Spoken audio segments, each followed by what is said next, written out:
Shalom, it's Izzy, your Hebrew teacher here, and this is Hebrew Chapters with Holy Language Institute. In this study, we are going to be continuing our previous study through the book of Devarim, or Deuteronomy, chapter 32. Deuteronomy 32 isn't your typical narrative or prose passage. It's a long song.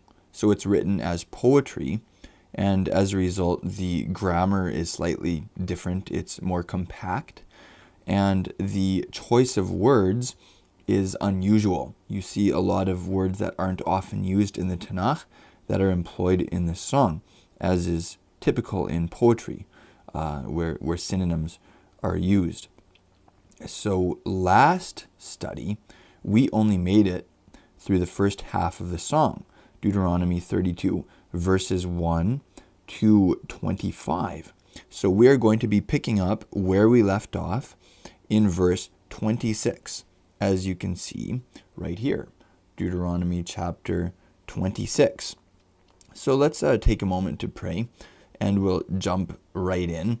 If you're watching this episode back to back with the previous episode, then I guess we already kind of prayed at the start. But maybe you're watching this one as a separate one. So why don't we take a moment to do that? Thank you once again, Holy Elohim, God, for your word. Thank you for this song that is such a graphic depiction of your relationship with Am Yisrael, the people of Israel. Thank you for how we can see more of who you are in this song. You're just, you're righteous, you're also kind and forgiving. You're very, I would say, godlike, but you are God, of course, and you're also, like, in some ways very human in this song, the way you relate. Thank you for that. I pray that you would continue to help us learn your language, that you would continue to inspire us by your Ruach, your Spirit, that you would speak to each of us as we're studying. Like the psalmist said, I pray that you would open our eyes to behold wonders in your Torah. Thank you for it. Amen. Yeah, so we'll be picking up here in the book of Devarim, Deuteronomy, chapter 32, verse 26, as you can see here. Amalti, root amal, to say. Amalti, I said.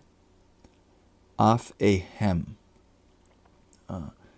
The hem on the end is them. The root there is pa'a, pei, aleph, hey, and it means to puff, and by inference to, like, blow away. Like if you just puff and just blow them away. So it's like I said, I would blow them. Literally, I will blow them away. But in this context, this nuance would suggest I would blow them away, or I would scatter them. Ashbita. The root there is the same as Shabbat, essentially, and it means I would cause them to cease. I would have caused them to cease. Me enosh. The typical Hebrew word for humanity is Adam. There are places when humanity is called enosh. This is specifically like a reference to humanity as frail, as temporary and mortal, as disease-ridden. Definitely us in our fragile state.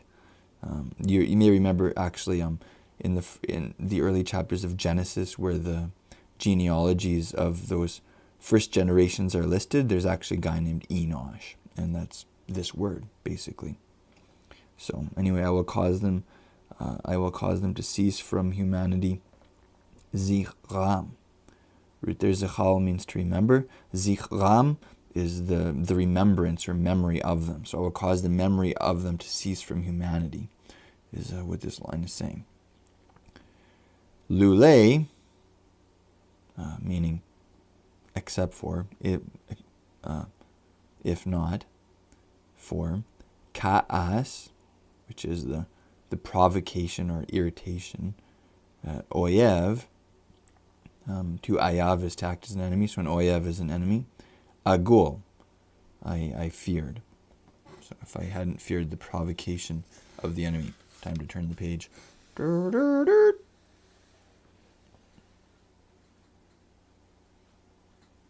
Hopefully you never get tired of me making that little turn the page beep. It's very helpful, I know. Because otherwise, how would you know to turn the page? Pen, unless yinak ru, root there, nakal, means to recognize. Here it means to misrecognize, or to misread the situation, you could say. Tsaremo. You remember tsara is trouble, so tsaremo are like they're troublers. So lest their troublers misjudge the situation. Pen, lest. Yomru, root amal, so yomru, they will say. Yadenu, our yad, our hand. Rama is lifted high, elevated. That's a Hebrew idiom. Yadenu Rama. It's like it's like a picture of a hand lifted high. I think that's almost a universal picture, meaning triumph. Like our hand is lifted high. We are triumphant. Velo, and the negative, Adonai.